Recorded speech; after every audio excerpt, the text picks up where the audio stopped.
প্রকাশ্য দিবালোকে একটা মানুষকে শত শত মানুষের সামনে নৃশংসভাবে থেতলে বিবস্ত্র করে খুন করার পরে তার উপর দাঁড়িয়ে আবার নৃত্য করা। খুব রিসেন্টলি যুবদলের একজনকে খুন করা হয়েছে। দেশে একটা সরকার আছে না, সরকারের কি কাজ? আমার সিম্পল কোশ্চেন, সরকার আছে কিনা? সরকার তো একটা নিঃসন্দেহে সরকার। সরকারের কি কাজ? এই ব্যাখ্যাটা দেন আপনি আমাকে। এই ব্যাখ্যাটা যদি খুঁজেন তাহলে সব সমস্যার সমাধান হয়ে যাবে। কিরকম ভাই বলেন তো একটু। বাহ, সরকার কেন এটা করতে দিচ্ছে? এটা তো একটা বিচ্ছিন্ন ঘটনা না, এটা একটা ধারাবাহিক ঘটনা। অনেক দিন ধরে তো অনেক কিছু ঘটতেছে। পটিয়ায় যে ঘটনা ঘটলো, পাটগ্রামে যে ঘটনা ঘটলো, এগুলো সরকার ঘটতে দিল কেন? এবং এই প্রত্যেকটা ঘটনার মাধ্যমে আপনি প্রমাণ করেছেন, এই সরকার প্রমাণ করেছে যে তারা বলতে চেয়েছে যে আমরা এই ধরনের ঘটনাকে প্রশ্রয় দেই। তোমার যা ইচ্ছা তুমি তাই করো, তুমি একজন লোককে যা কিছু বললে মারো, তোমার কেউ কিছু বলবে না। একজন লোককে অ্যারেস্ট করা হয়েছে, তাকে পুলিশ দাঁড়ায় আছে পাশে, তার গলার মধ্যে গালের মধ্যে আপনি জুতার বাড়ি মারতেছেন। লোকটা খুব খারাপ, কোনো সন্দেহ নাই, কিন্তু আপনি মারতেছেন, পাশে পুলিশ দাঁড়ায় থাকে কিভাবে? তাকে কি পুলিশ ফেরানোর চেষ্টা করছে? যদি এমন হতো সে ফেরানোর চেষ্টা করছে কিন্তু পারে নাই, তখন আমি বলতে পারতাম। যদি এমন হতো যে কোথাও চাঁদাবাজি সারা দেশে চলছে, এবং আমার ধারণা চাঁদাবাজি বলেন, দখলদারিত্ব বলেন, এর 80% করতেছে বিএনপির লোকজন অথবা বিএনপির নামধারী লোকজন। এটা আমার ধারণা ভুল হতে পারে, আমি এইভাবে দেখি। যদি 80% ক্ষেত্রে চলে, কোথাও কি এমন ঘটেছে যে পুলিশ কাউকে ধরে নিয়ে গেছে, বিএনপি মিছিল করে তাকে ছাড়াই নিয়ে আসছে? কোথাও এমন হয়েছে পুলিশ থানাও ঘেরাও করে তাকে নিয়ে আসছে? হ্যাঁ, পাটগ্রামে কিন্তু হয়েছে, পাটগ্রামে ওইটাই হয়েছে, পাটগ্রামে ওইটাই হয়েছে, আমি পাটগ্রামে ওইটাই হয়েছে। তো আপনি এগুলিকে করতে দিচ্ছেন কেন দিচ্ছেন? আপনি ভয় পান, আপনি ওদেরকে ভয় পান, আপনি এদেরকে ভয় পান, বিএনপিকে ভয় পান, এনসিপিকে ভয় পান আপনি। এখন আপনি বলতেছেন যে পুলিশের মনোবল নাই কেন? মনোবল কেন নাই? নিচে হাত দিয়ে দেখছেন মনোবলটা কেন নাই? আপনি প্রথমেই বললেন যে পুলিশ যা হত্যা হয়েছে এটা কোনো বিচার হবে না। তাহলে আমার পাশের লোকটা মারা গেছে, তার হত্যার কোনো বিচার হবে না? ওই লোকের ফ্যামিলি নাই? ওই ফ্যামিলির লোকজন রাস্তা নেয় এখন? আপনি বিচার, আপনি বলতে পারতেন যে আমরা বিচার করব। বিচার মানেই কিন্তু ফাঁসি না। বিচার মানে তার মৃত্যুটা জাস্টিফাইড ছিল কি ছিল না এটা প্রমাণ করা। আপনি বিচারই করতে দিবেন না, তারপরে আপনি আশা করবেন যে এই লোকটার মধ্যে মনোবল জাগ্রত হয়ে যাবে। কেন আশা করবেন? এটা কি রোবট না মানুষ রে ভাই? তার কলিগ মারা গেছে, আপনি বলে দিয়েছেন যে তোমার হত্যার কোনো বিচার হবে না। সেক্ষেত্রে ওই ঝামেলায় যাবো কেন? সিম্পলি যাবে না। আপনি এখন বলেন তাহলে আমি এক কাজ করি, পুরা পুলিশ বাহিনী ফেলাই দেন ফেলাইয়া, পারলে দেন, অসুবিধা তো নাই কোনো। দিয়ে সম্পূর্ণ নতুন নেন, নতুন যাদেরকে দিবেন তাদেরকে আবার আরেক দল এসে ফালাবে, এগুলি চলবে? একটা রাষ্ট্রের কি এটা কোনো ক্যারেক্টার হতে পারে? আপনার অনুমতি নিয়ে একটু প্রশ্ন করি, বলেন আপনি অ্যাঙ্কর, আপনি বলবেন না, প্রশ্ন করি যেহেতু ভাই এই গালিব ভাইয়ের কথা হচ্ছে যে একটা অভ্যুত্থানের সময় যেখানে পুলিশ একেবারে প্রথমে, যাকে পুলিশকে তো আন্দোলনকারীরা প্রথমে একেবারে তাই তো সামনে ছিল, আওয়ামী লীগের বিরুদ্ধে আন্দোলন, কিন্তু পুলিশ সামনে, সেই পুলিশকে হারিয়ে দিয়েই কিন্তু এই অভ্যুত্থান। তো পুলিশের মনোবল তো সেদিনই ভেঙে গেছে। তো এই পুলিশকে দিয়ে কি বাংলাদেশের আইন শৃঙ্খলা রক্ষা করা সম্ভব? যদি ওই প্রশাসন, যদি হাসিনার প্রশাসন দিয়ে দেশ চলতে পারে, চলতেছে না? এটাকে চলা বলছেন ভাই? কেন, কি বলবো এটাকে? চলছে। এই ডক্টর ইউনূসকে জিজ্ঞেস করুন তো দেশ চলছে কিনা। তাহলে লোকে ওনাকে কে বলে আরো 5 বছর থাকেন, আপনি যে ভালো করে চালাচ্ছে না, বলছে না, আপনি কি বলবেন? আমি একটা সিম্পল উদাহরণ দিই। যখন আপনি মানে পিকের ব্যবস্থা করবেন, তখন সমস্যাগুলো হতে থাকবে। আপনি এক একজনের জন্য এক এক নিয়ম করবেন, সমস্যাগুলো হতে থাকবে। গ্রামাঞ্চলে কে আওয়ামী লীগের দপ্তর সম্পাদক ছিল, তারা যে আপনি মব করে তার বাড়ি ভাঙতেছেন না? আমি একটা সিম্পল উদাহরণ বলি। এই যে এলজিইডি একটা পজিশন আছে, এলজিইডি যে চিফ ইঞ্জিনিয়ার, সে লোক কি এই বঙ্গবন্ধু প্রকৌশল ছিল না, লিডার ছিল না? তো তাকে আপনি রাখলেন কেন? তাকে আপনি প্রমোশন দিয়ে চিফ ইঞ্জিনিয়ার বানালেন কেন? সাচিবের একজনকে বানাচ্ছেন না কেন? আবার তার নিচের একজনকে আপনি সরাই দিচ্ছেন। তো এখন বিষয়টা হলো কি, কার কাছ থেকে আপনার কার সঙ্গে আপনার সম্পর্কটা কেমন, এটা ডিপেন্ড করতেছে। না এই যে রূপপুর পারমাণবিক যেটা কেন্দ্র আছে, এখানে এখনো যিনি দায়িত্বপ্রাপ্ত ব্যক্তি আছে, এই ব্যক্তির নিয়োগ হয়েছে কবে? আওয়ামী লীগ আমলে। তাহলে মাঝখানে এই আজকের থেকে 2 মাস আগেও সে 6টা দায়িত্ব ছিল, একা ফিনান্সের দায়িত্বে, সে অমুকের দায়িত্বে, সব দায়িত্ব সে। তো সে দেখাচ্ছে আমি সব সাফ করতেছি। তো তুমি করতে গেলা সচিব, আপনি কতগুলি সচিব চান? আওয়ামী লীগ আমলে ছিল। তো তাদের যে আপনি চালাতে পারছেন, তারাই তো অর্ডার করছে। তো বিষয়গুলো কি জানেন? হ্যাঁ, বিষয়গুলো হলো, দেখেন এরা বলবে, এদেরকে জিজ্ঞাসা করেন, এরা বলবে আমি কি করবো, আমি তো অর্ডারলি ছিলাম। আসলে অর্ডারলি ছিল, আসলেই অর্ডারলি ছিল। ধরেন এই অফিসের আপনি সিইও হয়ে গেছেন, আগের যে সিইও ছিল ওই তার যে পিয়ন ছিল তার খুব আদর করতো। আপনি সিইও হতে গিয়ে আপনি ওই পিয়নকে যে চা খাবেন না? এরা আসলেই অর্ডারলি ছিল। শেখ হাসিনা 15 বছরে এই দেশটাকে এমন একটা দেশ, এমন একটা সিস্টেমে বানিয়ে ফেলেছিল যে ওখানে সে একা প্রায় ঈশ্বর। সে নিজেকে ঈশ্বর মনে করতো এবং সেরকম সে আচরণ করতো, যারে তারে আইনা এক একটা পদ দিয়ে দিত। সিম্পল ছিল, খুবই সিম্পল ছিল। দায়িত্ব নেওয়ার পর প্রথম দায়িত্ব ছিল, আমি মনে করি যেটা, দেখেন প্রত্যেকটা ডিপার্টমেন্টের সেক্রেটারি, বাংলাদেশের সেক্রেটারি হলো গিয়ে আপনার একটা পলিটিক্যাল পোস্ট। যে যাই বলুক, এটা আমি জানি, সেক্রেটারি পলিটিক্যাল পোস্ট। আপনি সবগুলি সেক্রেটারিতে একদিনে বাদ দিতে পারতেন, একদিনে। থার্ড কিংবা যাকে নেবেন তারাও তো তারাও ছিল, আমি বলি আপনাকে, কিন্তু ওই থার্ড বা সেকেন্ড বা ফোর্থ পর্যন্ত না, আমি বলি আপনাকে, শুনুন, সবই ঠিক আছে, কিন্তু ওইগুলি কিন্তু গড্ডার লিগে প্রভাবে গা ভাসাচ্ছিল। ওরা দেখাচ্ছিল যে আমি এইটা না করলে হবে না। এইটা মেজার করবো কিভাবে? যে এটা মেজার করবেন আপনি, বলি আপনাকে, যখন আপনি মাথাটা কেটে ফেলাবেন তখন বাকি সবার মধ্যে একটা শিক্ষা হয়ে যাবে যে এটা করলে পরে আমার তো যাবে। কিন্তু আপনি তো তা করেন নাই। আপনি কে আপনার সুমন্দির ছোট ভাই তাকে রাখছেন, কে আপনার মেয়ের জামাইয়ের বন্ধু, আপনি কয়টা উদাহরণ চান? আওয়ামী লীগ আমলে মন্ত্রীর পিএ ছিল, বর্তমানে এক উপদেষ্টার মেয়ের জামাইয়ের বন্ধু, সে এখন ডিসি হয়ে গেছে। আপনি কয়টা এক্সাম্পল চান? কেন উপদেষ্টার মেয়ের জামাইয়ের বন্ধু? সে যে 15 বছর একটা মন্ত্রীর পিএ ছিল, এটা কোনো ফ্যাক্টর না, হচ্ছে না দেশে। তো আপনি যখন শুনেন, মাথা যদি পচে যায়, নিচের দিকে আপনি অত কিছু আশা করতে পারেন না। আজকে দেখেন এতগুলি পুলিশে আপনি মারলেন, পুলিশের কোনো ইন্ডিয়ামিটি হলো, পুলিশের কোনো বিচার হবে না, হ্যাঁ হবে না। এই পুলিশে এই যে গুলি করছে, রাজসাক্ষী তো হয়ে গেছে একজন, অত কিছু হবে না, হবে না তো রাজসাক্ষী কিছু। একটু কি সরকারকে কি একেবারে স্বাভাবিক অন্য কোনো নির্বাচিত সরকারের মতো বিবেচনা করা? সাথে আরেকটা বিষয় যুক্ত করি, যে এই যে এখন যে সরকার আছে, এই সরকার তো বেসিক্যালি একটা সরকার যাকে সব রাজনৈতিক দল থেকে শুরু করে সবাই সমর্থন করে সামাজিকভাবে যে একটা নিরাপত্তা বলয় তৈরি করবার কথা, সেই জায়গা থেকে কোনো ঘাটতি মনে করছেন কিনা? শুনেন, আমি একটা কথা বলি আপনাকে, জিনিসটা হলো কি, ভালো করলে পুরস্কার দেবেন, খারাপ ওই যে আমরা একটা দৌড় প্রতিযোগিতা হয় না, যদি সবাই জানতো যে যে আগে যাবে তার জন্য কোনো পুরস্কার নাই, অথবা যে সবার শেষে যাবে তার জন্য কোনো তিরস্কার নাই, তাহলে ওইটা দেখবেন যে ওই এন্ড পয়েন্টে কেউ কখনো যাইতোই না। আগেই গান বাজনা করে মাঝখানে চানাচোর টানাচোর খেয়ে চলে যেত। হিসাবটা হলো এখানে যে আপনি একটা ভুল কাজ করলেন, তার জন্য আপনার একটা শাস্তি হতে হবে। বাংলাদেশে এখন যদি স্বরাষ্ট্র উপদেষ্টা, এই সময়ের মধ্যে তার 3বার চাকরি যাওয়া উচিত ছিল। উনি জানে আমি রাত 3টার সময় প্রেস কনফারেন্স ডাকি, আর সে সাথে যে থানায় যাই, আমি যাই কিছু বলি না, কেন বলি যে মেয়েদের পোশাক টোশাক ঠিক না, এটা বলি। আবার বলি যে ওই যারা এই সমস্ত পোশাক পরে তারা সিগারেট খায়, এগুলি বলি। এগুলি বললে আমার কিছু হবে না, এই জন্য উনি থেকে যান।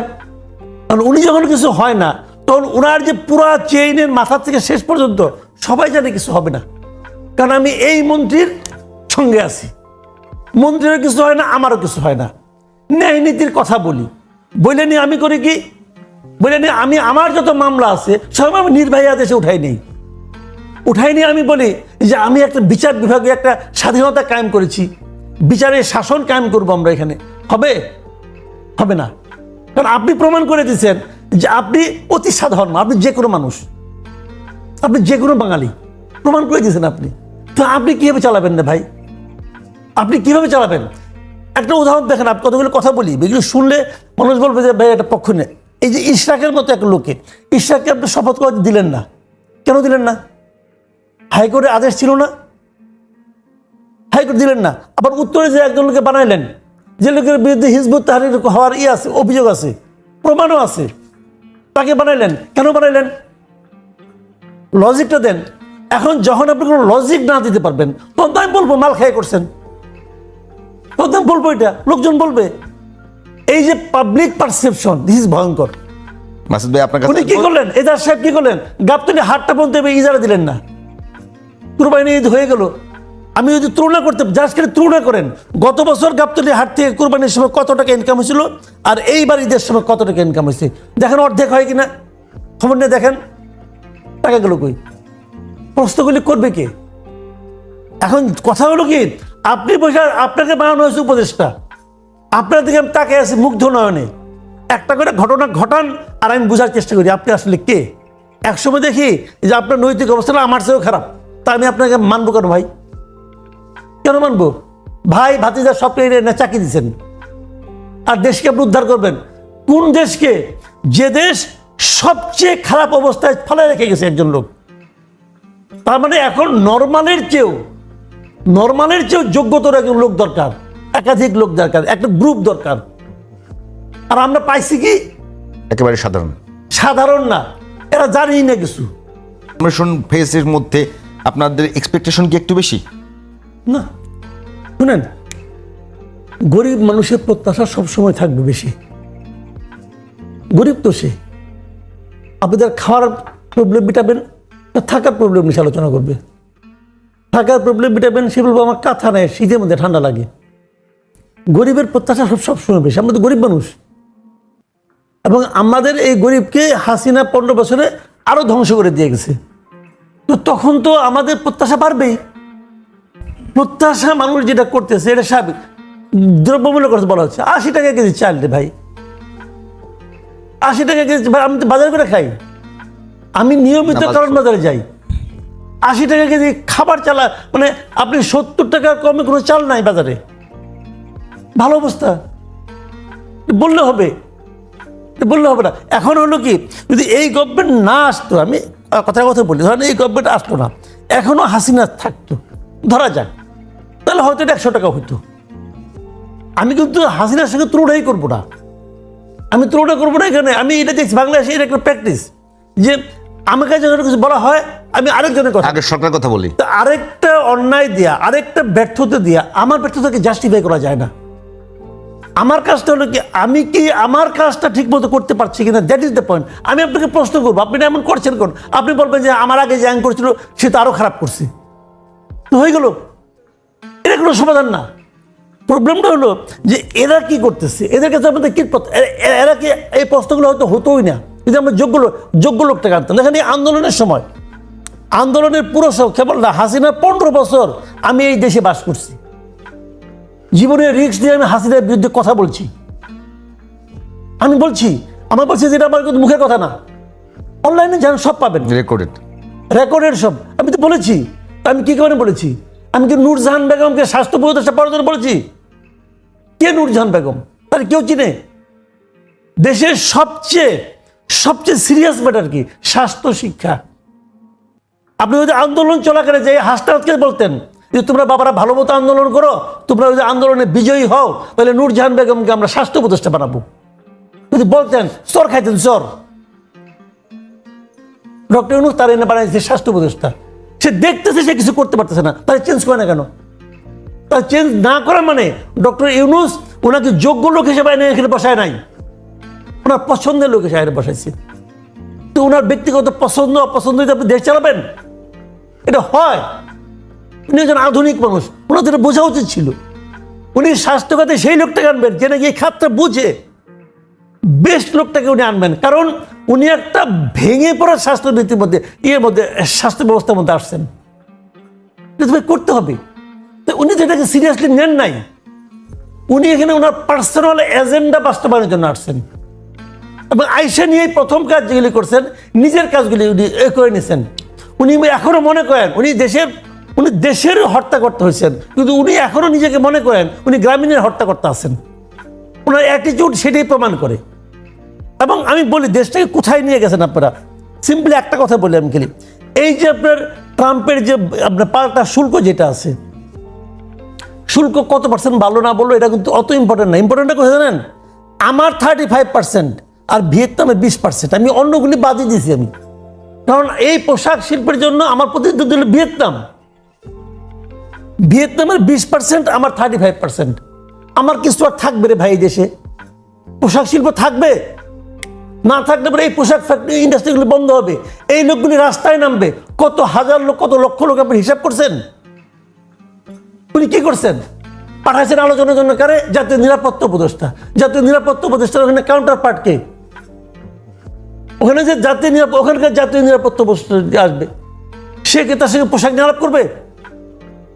এই লোক কেন গেছে ওখানে? যে এনে ঘোরাফেরা করছে, কই মিটিং করছে, কোনো একটা নিউজও পেলাম না। আমি প্রতিদিন চেক করছি উনি কার সঙ্গে মিটিং করতেছে, ওনার সঙ্গে কে মিটিং করবে ওখানে? পোশাক নিয়ে ওনার সঙ্গে কে মিটিং করবে আপনারা বুঝান। শেখ বশিরউদ্দিন যখন গেছে তখন মিটিংটা স্টার্ট হয়েছে বেসিক্যালি। উনি ওখান থেকে চলে আসছেন দেশে, তো ওনাকে পাঠাইতে হবে কেন?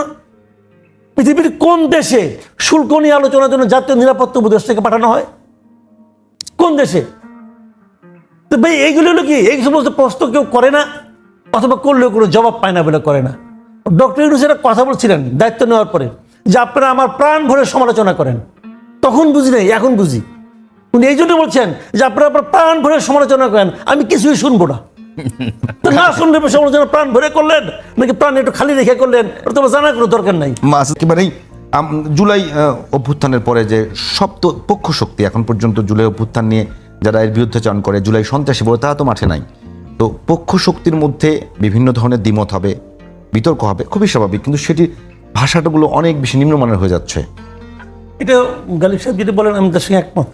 এটা হয়েছে কি জানেন, আমি বলি আপনাকে, ধরেন একজন লোক আপনাকে ক্রমাগত টর্চার করতেছে, আপনি কিছু করতে পারছেন না, আপনার মধ্যে রাগ হবে না?